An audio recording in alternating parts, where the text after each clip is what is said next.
안녕하세요, 다올입니다. 오늘도 파이 소식 공유해 드리도록 하겠습니다. 제일 먼저 마이그레이션 소식부터 확인해 보도록 하겠습니다. 현재 마이그레이션 속도가 다시 급증하고 있습니다. 24시간 기준으로 10만 개 지갑이 넘어가고 있고요. 1일 기준으로는 현재 8만 7천 개 지갑을 넘어가고 있습니다. 현재까지 마이그레이션 받은 총 계정의 수는 1044만을 넘어가고 있는데요. 그리고 마이그레이션이 되고 있는 평균량을 한번 보면요. 락업 물량까지 포함한 수량인데 지갑당 약 510파이 정도씩 지금 지갑으로 들어가고 있는 것을 확인할 수 있습니다. 그리고 최대 수치가 10,000파이 넘는 계정들도 한두 개씩 보이고 있는데 이것은 5년, 6년 이상 채굴을 해왔던 계정들도 지금 마이그레이션을 조금씩 받기 시작하면서 평균 수치가 조금씩 증가한 것으로 보여집니다. 그리고 현재까지 OKX 거래소로 몰리고 있는 이 밸런스 양을 살펴보면요. 약 4,200만 개 이상의 파이가 지금 OKX 지갑으로 몰리고 있는 것을 볼 수 있습니다. 약 9만 3천 개 이상의 계정으로부터 입금을 받고 있다라고 보시면 되겠고요. 현재 파이의 사용 가능 수량이 약 10억 개 정도로 지금 나오고 있기 때문에 사용 가능 수량 대비 약 4% 물량이 이 OKX 지갑으로 몰리고 있다. 이렇게 말씀드릴 수 있겠습니다. 그리고 이렇게 지속적으로 급증하고 있는 이유는 다양하게 분석이 가능하겠는데요. 첫 번째로 6년 이상의 테스트넷과 폐쇄형 메인넷을 거쳐서 이제 드디어 OKX를 통해서 공식적인 거래소 상장 발표가 이루어졌기 때문에 일정 물량 매도를 원하는 유저들도 상당히 많이 나올 것으로 보입니다. 그리고 이 중 매도가 아니라 거래소 사용 연습 방법을 해보시는 분들도 꽤 있으시기 때문에 그래서 입금이 몰리는 경우도 있을 것이고요. 또 다른 이유로는 현재 파이 지갑 비밀구조 유출을 걱정하신 분들이 상당히 많습니다. 그래서 당분간은 다른 솔루션이 나올 때까지 본인의 자금을 지킬 수 있는 다른 도피처를 찾고 있는 분들이 많은 상태고요. 그래서 파이코인을 일시적으로 OKX에 자금을 분산 보관하거나 본인의 모든 파이코인을 일단 이곳으로 입금시키는 그런 스토리들도 찾아볼 수 있었습니다. 그러다가 오픈 네트워크가 열리고요. 다른 비스탁형 지갑의 사용 가능성들이 나오거나 2차 마이그레이션이 진행이 되어서 새로운 파이 지갑이 활성화될 수 있다면 그때 다시 다른 비스탁형 지갑으로 출금해 가겠다 이런 분들도 지금 많이 보이고 있고요. 어쨌든 그런 복잡한 상황들이 얽히면서 이 OKX 지갑으로 지금 많은 파이가 몰리고 있는 것으로 보여지고 있습니다. 그리고 코인마켓캡 파이 정보를 보자면요. 전 영상에서도 말씀드렸지만 기존에 올라와 있던 파이 정보는 코어팀이 인정을 하지 않았던 파이 데이터였습니다. 타 거래소들이 재단과 협의 없이 일방적으로 발행한 파이 IOU 토큰 데이터가 이 코인마켓캡 파이 정보로 올라와 있었는데 그 파이 정보는요. 이제 IOU 로고로 전환이 되었고 그리고 코어팀에서 등록을 한 것으로 보이는 실제 파이가 현재 코인마켓캡에서 준비 중이고 여기는 최대 공급량, 유통량 등이 지금 정보가 입력이 되고 있고요. 코어팀이 직접 등록한 파이 관련 자료들도 지금 업데이트 되는 것을 확인할 수 있습니다. 그리고 여기 보시면요. 파이 상장 관련 거래소가 OKX 현재까지는 하나로 등록이 된 것을 볼 수 있습니다. 파이 오픈 네트워크 전원 발표가 2월 20일로 예고가 되었고 이 시간에 맞춰서 약 20곳이 넘는 거래소가 파이 현물, 심지어 선물까지 지금 동시 상장 예고를 하고 있는데 현재까지로는 OKX 거래소만 지금 나온 것으로 봐서는 파이 개발팀과 OKX 거래소만이 이 협의 부분에서 가장 앞서 나가고 있는 것이 아닌가 이렇게 추측을 해볼 수 있겠습니다. 자, 그러면 이번 영상에서는 왜 하필 OKX 거래소일까? 이 부분에 대해서도 한번 짚고 넘어가도록 할 텐데요. 자, 첫 번째로는 이 OKX 거래소는 스탠포드대 FDC의 유일한 거래소 멤버로 등록이 되어 있습니다. 모두 아시다시피 파이 네트워크는 스탠포드대 졸업생이면서 스탠포드대 박사 학위를 취득한 니콜라스와 청디아오에 의해서 설립이 된 것 모두 아시는 부분일 테고요. 그리고 이 스탠포드의 제휴 기업 리스트를 보면은 이 파이 네트워크가 올라와 있는 상태입니다. 그리고 타 암호화폐 프로젝트를 보면요. 스텔라와 프로토콜 랩스도 파이와 함께 이 스탠포드대 제휴 기업으로 등록이 되어 있습니다. 그리고 이 기업들을 보면요. 스탠포드대 FDC라고 해서 블록체인 기술의 활용 확대, 디지털 화폐 연구 및 분산 기술 실험에 중점을 둔 글로벌 이니셔티브의 단체라고 지금 해석이 되어 있는데요.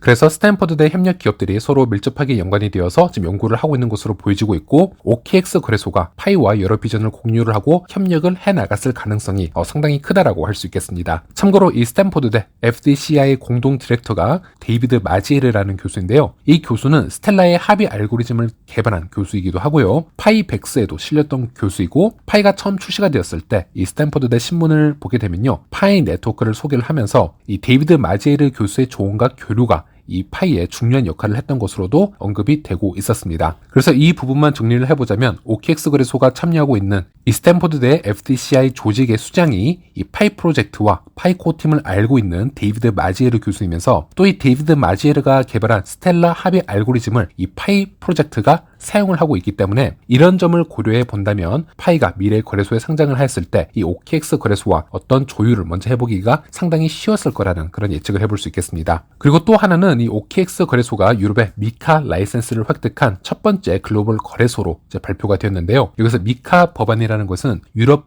연합이 암호화폐 및 디지털 자산 시장을 규제하기 위해서 만든 포괄적인 법률을 얘기를 합니다. 승인이 된 것은 2023년 4월 유럽 의회에서 승인이 되었고요. 2024년부터 단계적으로 시행을 하고 있는데요. 이것이 유럽에만 적용이 되는 법안이지만 이 미카 법안이 전 세계적으로 주목을 받고 있는 이유가 유럽 각국의 분산된 암호화폐 규제를 통합을 해서 하나의 공통 기준 적용을 한 첫 사례이기 때문에 이 규제로 인해서 글로벌적으로 큰 기준을 만들어 나갈 수도 있고요. 큰 흐름을 파악할 수 있기 때문에 지금 전 세계적으로 이 미카 법안을 관심 있게 바라보고 있습니다. 이 미카 법안의 스텔라는 2023년부터 직접 유럽을 방문해서 이 미카 법안 시장 규제에 대해서 함께 논의를 해왔고요. 여기서 스텔라가 얘기하는 것은 블록체인은 탈중앙화만 얘기를 해서는 안 된다. 단순히 중앙화와 대결을 하는 이분법적 개념이 아니라 이제는 국가나 기관들의 시스템과 서로 협력을 해야 되고 좀 더 다양한 부분에 사용이 될 수 있는 그런 스펙트럼의 연속선으로 봐야 한다라는 주장을 해온 것을 우리가 살펴볼 수 있고, 또 같은 시기에 BP 벤처스에서는요, 이 스텔라와 미카 법안이 서로 천생연분이다 라는 표현을 하기도 했습니다. 스텔라는 오픈소스 기반의 비영리 블록체인 플랫폼이기도 하고요. 미카 규제에 맞춰서 적용할 수 있는 다양한 표준을 제공을 하는데, 한 예로 스텔라는 KYC API를 제공을 하고 있고요. 사용자가 한번 KYC 정보를 입력하면 여러 서비스에서 이를 재사용할 수 있도록 지원을 해주고 있고, 또 스텔라 생태계 내 금융 브릿지 역할을 하는 이 앵커 및 다른 기타 서비스의 정보를 제공할 수도 있고요.